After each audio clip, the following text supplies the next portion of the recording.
Hi, I'm Michaela Kinnear, a developmental psychologist at the San Diego State University Center for Autism. And I'm Shadia Asi, and I'm the Community Outreach Coordinator for the Center. The SDSU Center for Autism was created to provide access to evidence-based clinical services for children and adults with autism spectrum disorder and their families, particularly in underrepresented communities. We also train future clinicians and educators to use research-based information to inform their clinical and educational practices in the specialty of autism spectrum disorder. Our clinic has been successful in reducing wait time for families to access services, including clinical assessments as well as information about available services. We've done this by offering no-cost screening in collaboration with early Head Start programs in the San Diego community.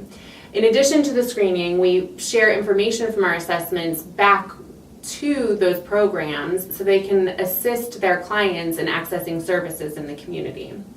I was at a community event the other day, and parents of children with ASD were commenting that all they do is wait.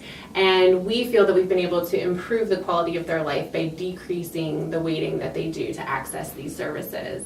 And when I speak to adults with ASD, I don't even hear them having the opportunity to wait. There are very few clinics providing services for adults with ASD in the community, particularly no-cost diagnostic assessment.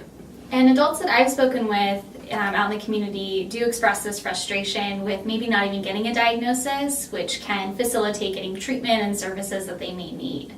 So in addition to these clinical services that we want to provide, we also want to extend our community outreach and health education efforts in the hopes to spread more information about autism in general, current research, diagnoses processes, treatment options, and we hope to evaluate all this by first measuring how many families we're able to reach with our services, using quality of life measures, and getting anecdotal stories back from our clients and their families.